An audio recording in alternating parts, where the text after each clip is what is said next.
సహజాతీతమైనది. William Branham జీవిత చరిత్ర 3వ పుస్తకము.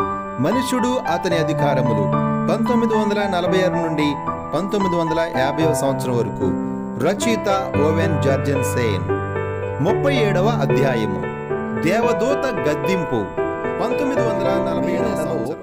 విలియం బ్రెన్హామ్ అతడు అంతకు మునుపు ఎన్నడూ చూడని అసాధారణమైన అద్భుతములో పాలు పంచుకున్నాడు. అతడు వాండలియా, ఇలినాయిస్లో 1 వారము గుడారములో కూటములు ఏర్పాటు చేశాడు. ఎప్పటి వలనే జనసమూహములు అత్యధికముగా వచ్చారు. గుడారము నిండిపోయి జనులు వాహనములు నిలుపు స్థలములో కూడా నిలబడ్డారు. అంతకు ముందు నెలలో ఫోనిక్స్లో స్పానిష్ భాష మాట్లాడు ప్రజలకు కూడికలు ఏర్పాటు చేసినప్పటి నుండి ప్రతి పట్టణంలో విసురుచున్న సవాలును ఆ మొదటి రాత్రి విసిరాడు. అతడు, మీరు కనుగొనగలిగిన అత్యంత క్లిష్టమైన రోగిని నా వద్దకు తీసుకురండి. ఆ వ్యక్తి కొరకు ప్రార్థించుటకు నాకు తగినంత సమయము ఇవ్వండి. అతడు వేదికను విడిచి వెళ్ళక మునిపే యేసుక్రీస్తు ఆ వ్యక్తిని స్వస్థపరుచును అని నేను ఖచ్చితముగా హామీ ఇస్తాను అని చెప్పాడు. ఒక స్త్రీ 16 సంవత్సరముల బాలుడిని నడిపించుకుంటూ ముందుకు వచ్చింది. ఆమె ముందుకు వంగి బిల్లీ చెవిలో నెమ్మదిగా చెప్పింది.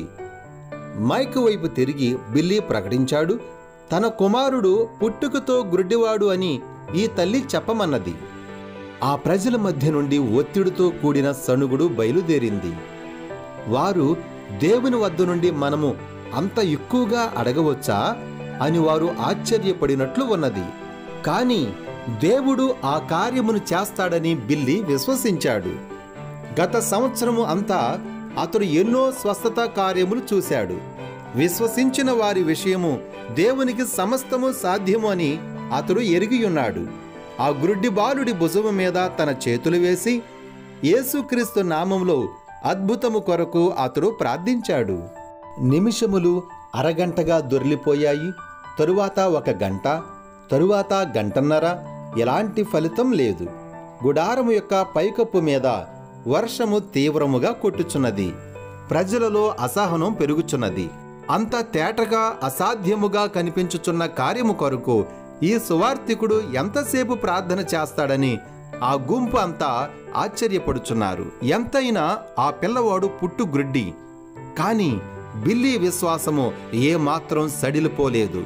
లేక అతడు తన సామాన్యమైన ప్రార్థనను విడిచిపెట్టలేదు. దూత చెప్పిన మాటలను తన మనస్సులో భద్రం చేసుకున్నాడు. నీవు యథార్థముగా ఉండి ప్రజలు నిన్ను నమ్మునట్లుగా చేసిన ఎడల నీ ప్రార్థన ముందు ఏదియూ నిలవజాలదు, చివరకు క్యాన్సర్ కూడా. 1 గంట 45 నిమిషముల ప్రార్థన తరువాత ఆ బాలుడు కదులుట మొదలుపెట్టాడు. అతడు తన తలను వేగముగా ఎడమవైపు త్రిప్పాడు, తరువాత కుడివైపుకు త్రిప్పాడు. అరచి బిల్లీ చేతుల నుండి విడిపించుకొని తిరిగి తల్లి యొక్క చేతులలోనికి వెళ్ళాడు. ఆమె అతడిని గట్టిగా పట్టుకున్నది. అతడు పట్టరాని ఉత్తేజంతో తన చేతులను అన్ని వైపులా ఊపాడు. మొదటిగా లైట్ల వైపు చూపించాడు. తరువాత తన చుట్టూ ఉన్న అనేక వస్తువులు చూపించాడు. అతడు చూస్తున్నాడు. యేసుక్రీస్తు స్వస్థపరచుటకు శక్తి కలిగిన వాడు అనే విశ్వాసము ఆ గుంపులో ప్రవహించినది. ఒకేసారి వందలాది ఆశ్చర్య కార్యములు, అద్భుతములు జరిగాయి. కుంటివారు చక్రాల కుర్చీ నుండి తిరిగి లేచారు. కొంతమంది తమ చేతి కర్రలు విసిరివేశారు. తమను తీసుకువచ్చిన పడక నుండి లేచారు. ఏదియూ అసాధ్యముగా కనిపించలేదు. ఆరాధన ముగించిన తరువాత స్వచ్ఛంద కార్యకర్తలు ప్రజలు విడిచి వెళ్లిపోయిన చక్రాల కుర్చీలు మరియు చేతి కర్రలను పోగు చేసి ఒక గొట్టగా వేశారు. ఇంకా ప్రసంగ వేదిక వెనుక నిలబడి ఉన్న బిల్లీ ఈ పని అంతటిని సంతోషముతో సంతృప్తితో చూశాడు. ఒక స్త్రీ మరియు బాలుడు తిరిగి గుడారములోనికి వచ్చాడు. ఆ కుర్చీల మధ్య ఉన్న ఖాళీలో అతడు వైపు నడుస్తూ వస్తున్నాడు. అతడు గ్రుడ్డివాడిగా పుట్టిన బాలుడు. ఇప్పుడు అతడు తన తల్లిని మెట్ల మీదుగా వేదిక మీదకు నడిపించుకు వచ్చాడు. ఆ బాలుడి కన్నులు భావోద్రేకంతో తడిగా ఉన్నాయి. నా కన్ను తెరచిన వ్యక్తి ఎలా ఉంటాడో నేను చూడాలని మా అమ్మతో చెప్పాను. బిల్లీ నవ్వాడు. ఒకరోజు నీవు ఆయనను చూస్తావని ఆశిస్తున్నాను. ఎందుకనగా నీ కన్నులను తెరిచినది ప్రభువైన యేసుక్రీస్తు. ఆ బాలుడు బిల్లీ టై వెనుక పట్టుకొని అతని ఛాతీ మీద నుండి ముందుకు లాగి, అక్కడున్న వీటినేనా మీరు చారలు అని పిలుస్తారు అని అడిగాడు. ఆ బాలుడి వెనుక నిలబడిన తల్లి ఆనంద బాష్పములు కార్చినది. బిల్లీ తన హోటల్ గదిలోనికి వెళ్లేసరికి తెల్లవారుజామున 2 గంటలు అయినది. అతడు తన గదిని తన కుమారుడైన బిల్లీ పాల్ మరియు సహోదరుడు డానీతో పంచుకున్నాడు. 20 సంవత్సరముల డానీ బ్రెన్హాము బిల్లీ యొక్క చిన్న తమ్ముడు. అతడు ప్రతి ఆరాధనకు ముందుగా ప్రార్థనా కార్డులు పంపిణీ చేసి ప్రార్థన కొరకు వచ్చిన ప్రజలను వరుసలో సక్రమముగా నిలుపుచూ వారిని నడిపిస్తూ బిల్లీకి సహాయపడుచున్నాడు. 11 సంవత్సరముల బిల్లీ పాల్ సరదాగా చూచుటకు అక్కడికి వచ్చాడు. ఎందుకనగా పాఠశాలలు మూసివేశారు గనుక ఈ వేసవి కాలమంతా బిల్లీ తన కుమారుడిని వెంట తిప్పుకోవాలని నిర్ణయించుకున్నాడు. వాండలియాలోని హోటల్ గదిలో 2 పెద్ద పడకలు ఉన్నాయి. డానీ మరియు బిల్లీ పాల్ అప్పటికే ఒక పడక మీద నిద్రపోవచ్చున్నారు. పైజమా ధరించిన తరువాత బిల్లీ మరొక మంచం మీదకి వెళ్ళి త్వరగానే నిద్రపోయాడు. కొన్ని నిమిషములు కూడా గడవక ముందే ఏదో అతడిని కుదిపి నిద్రలేపినది. అయ్యో, అప్పుడే తెల్లవారిందా? అతడు ఆశ్చర్యపడ్డాడు. ఆ చీకటిగా ఉన్న గదిలో ప్రకాశంగా ఉన్న వెలుగు అంతకంతకు పెరుగుచున్నది. నాకు ఇంకా నిద్రపోవాలని అనిపిస్తున్నది. హే, ఒక్క నిమిషము. కిటికీ గదిలో మరొక వైపున ఉన్నది. అక్కడ కేవలం గోడ మాత్రమే ఉన్నది. ఆ వెలుగు పెరుగుచున్నది. ఇప్పుడు అది ఖచ్చితమైన అంచులు లేకుండా ప్రకాశిస్తున్న మేఘము వలె కనిపిస్తుంది. బిల్లీకి అది ఆత్మ అని తెలుసు. కానీ అది ఎలాంటి ఆత్మ? అతడు ఇంకా చెప్పలేకపోయాడు. అతడు రోగుల కొరకు ప్రార్థించినప్పుడు అనేక దెయ్యములు వెళ్ళగొట్టబడతాయి. వారున్న వ్యక్తుల నుండి బయటకు వచ్చిన ఆత్మలు సాధారణముగా ఆరాధన ముగించిన తరువాత అతడిని వెంబడించి హోటల్ గదిలోనికి వస్తాయి. అప్పుడు అతడు వాటి యొక్క ఒత్తిడిని గదిలో కొన్ని గంటలు అనుభూతి చెందుతాడు. కొన్నిసార్లు చిరుగంటల చప్పుడు వినిపించేది. తన దుప్పటి నుండి క్రిందుకు వచ్చి బిల్లీ తన మంచము ప్రక్కన మోకరించాడు. తన కన్నులు మూసుకుని ప్రార్థించాడు. అతడి హృదయంలో సహజాతీతమైన దాని వలన భయం కలిగింది.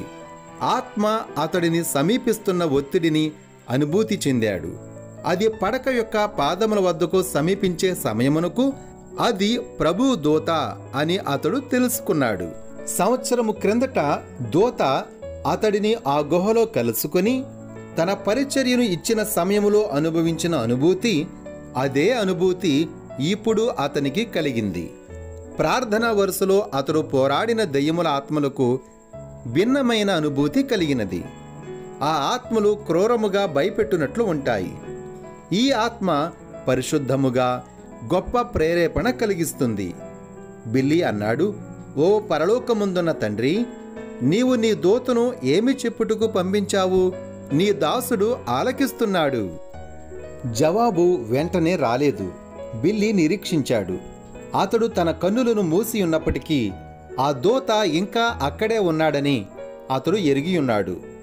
అతడి మంచము పాదము వద్ద ఆ దూత యొక్క సన్నిధిని అతడు అనుభూతి చెందుచున్నాడు.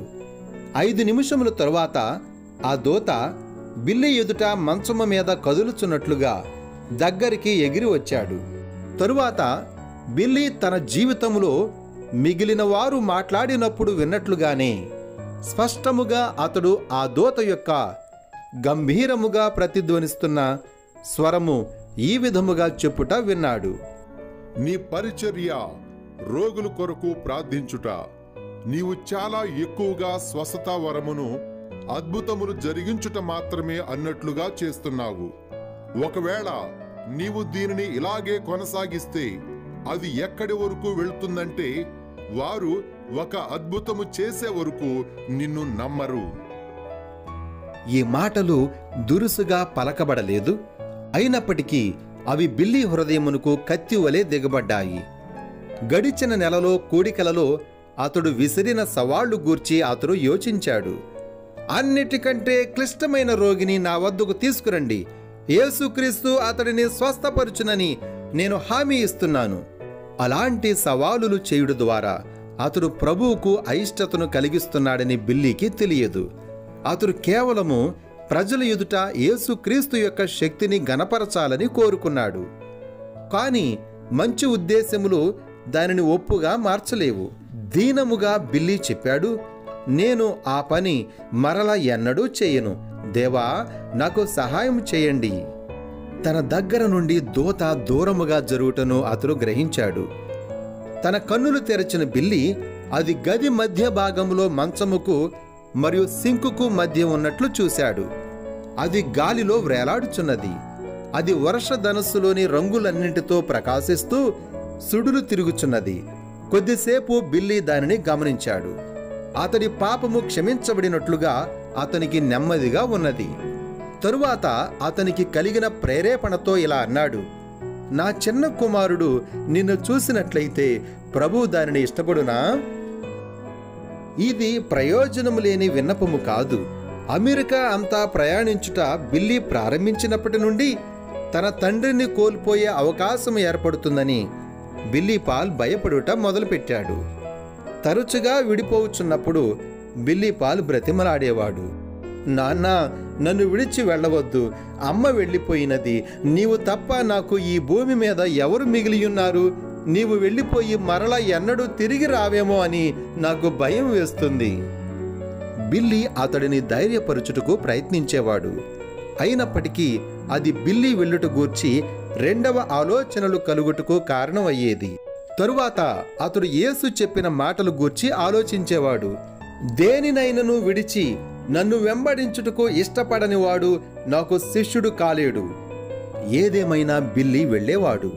అలాంటి ఒత్తిడిలో ఉన్న తన కుమారుని విడిచి వెళ్ళుట సులభం అయ్యేది కాదు. ఇప్పుడు అతడు వాండలియా ఇల్లినాయిసులో తన పడక ప్రక్కన మోకరించి ఉన్నాడు. ఈ సహజాతీయతమైన వెలుగు గాలిలో మధ్యన వ్రేలాడుచున్నది. బిల్లీ పాల్ ప్రక్కనున్న పడక మీద పడుకుని ఉన్నాడు.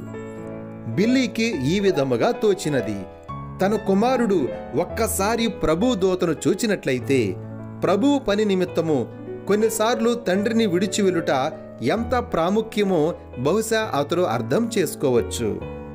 బిల్లీ ప్రశ్నకు దూత నేరుగా జవాబు చెప్పనప్పటికీ అతడు అక్కడ నుండి వెళ్ళిపోలేదు.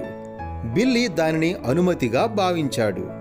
గదిలో అటు తిరిగి వెళ్ళుటకు బిల్లీకి ఇష్టం లేక బిల్లీ తన కుమారుడిని లేపుటకు గట్టిగా బిల్లీ, బిల్లీ అని పిలిచాడు. ఆ పిల్లవాడు కదలలేదు. కాబట్టి తన తమ్ముడిని లేపుటకు ప్రయత్నించాడు. Danny, Danny. జవాబు లేదు. బిల్లీ తన దిండు తీసుకుని ప్రక్క మంచం మీదకు విసిరాడు. అది డానీ ముఖం మీద పడింది. దానిని తన ముఖం మీద నుండి త్రోసివేసినంతగా అతడు మేలుకొన్నాడు. డానీ, బిల్లీ మరలా చిన్నగా పిలిచాడు. అతడు తిరిగి అస్పష్టముగా గొణిగాడు. యా, ఏమి కావాలి? డానీ, బిల్లీ పాలును లేపుము. తూలుచు డానీ బిల్లీ పాలును కదుపుటకు వీలగునంతగా సగం పైకి లేచి కూర్చున్నాడు. బిల్లీ, లెమ్ము, నాన్న నిన్ను పిలుస్తున్నాడు. బిల్లీ పాల్ పైకి లేచి తన కనురెప్పలో సగం తెరచి, నాన్న ఏమి కావాలి అని ప్రశ్నించాడు. డానీ తిరిగి పడుకునుచుండగా అతడు గాలిలో మండుచున్న సహజాతీతమైన వెలుగును చూశాడు. భయంతో కేకవేసి దూతకు దూరముగా పడక మీద నుండి అవతల ప్రక్కకు దొర్లాడు. అది బిల్లీ పాలును పూర్తిగా మేలుకొలిపినది. ఆ బాలుడు ఆ వెలుగును చూసినప్పుడు తను కూడా అరిచాడు. పడక మీద నుండి తటాలున దుమికి బిల్లీ పాల్ తండ్రి హస్తములలోనికి వెళ్ళాడు. భయంతో వణికిపోవచ్చు, నాన్న, దాన్ని నా వద్దకు రానియవద్దు, దానిని నన్ను పట్టుకోనియవద్దు. బిల్లీ వణికిపోవచ్చున్న తన కుమారుడిని గుండెలకు హత్తుకొని ధైర్యపరిచాడు. అని అది నీకు హాని చేయదు. అది నీ తండ్రిని నడిపించే ప్రభువు దూత. ఆయన ఇప్పుడే నాతో మాట్లాడినాడు. నీవు ఆయనను చూచుటకు వీలవుతుందా అని అడిగాను. అప్పుడు నీ తండ్రి నిన్ను విడిచి ప్రభువు పని మీద వెళ్ళుట చూచినప్పుడు ఇక కలవరపడవు అని తలంచాను. బిల్లీ పాల్ మరలా ఆ సహజాతీతమైన వెలుగును చూశాడు. ఈసారి అతడు తెల్లని వస్త్రములు ధరించిన ఒక వ్యక్తి తన చేతులు ముడుచుకొని నేల మీద నిలబడియుండుట చూశాడు. అతడి దృష్టి వారి వైపుగా ఉన్నది. అకస్మాత్తుగా ఆ వ్యక్తి తెల్లని మంచు వలె మారిపోయాడు. కాంతి వేగంతో గది నుండి బయటకు వెళ్ళిపోయాడు. రేఖ మాత్రంగా ఆ దూత నిలబడిన చోట వర్షధనుసు వెళ్ళిపోయిన తరువాత కనిపించినట్లుగా వెలుగు కనిపించినది. మరుసటి ఉదయము బిల్లీ తన హోటల్ గది కిటికీ ప్రక్కన నిలవబడి క్రిందున్న వీధుల వైపు చూశాడు. ఎడ్లబండి నిండా చక్రాల కుర్చీలు, చేతి కర్రలు, స్ట్రెచ్చర్లు, కాలిపట్టీలు గత రాత్రి ఆరాధనలలో విడిచి వెళ్లిన వాటిని నింపుకొని వెళుతున్నాయి. దానికి పోలీసు వారు రక్షణ కల్పిస్తున్నారు. వాటి వెనుక వీటిని విడిచిపెట్టిన వారు కవాతు చేయుచు బిల్లీ ముఖ్య గీతము కేవలము నమ్ముము, కేవలము నమ్ముము, సమస్తమును సాధ్యము, కేవలము నమ్ముము అని పాడుచున్నారు. బిల్లీ సంతోషంతో ఏడ్చాడు. పుట్టి గుడ్డి బాలుడు దృష్టి పొందుకున్న ఒక్క అద్భుతము ఈ ప్రజలందరికీ విశ్వాసమును ఎలా ప్రేరేపించినదో బిల్లీ తలంచాడు. వందలాది మంది ప్రార్థన కొరకు కనిపెట్టుచుండగా ఒక్క వ్యక్తి కొరకు 1:40 నిమిషములు ప్రార్థించుట నిజమునకు చాలా ఎక్కువ సమయం. కానీ ఆ ప్రయాస యోగ్యమైనది అని కవాతు నిరూపించుటలేదా? గత రాత్రి దేవదూత యొక్క హెచ్చరికను తాను గ్రహించానని బిల్లీ తలంచాడు. కానీ ఈ ఉదయం దానిని అంతగా గ్రహించాడో లేదో నిశ్చయముగా చెప్పలేకపోవచ్చున్నాడు.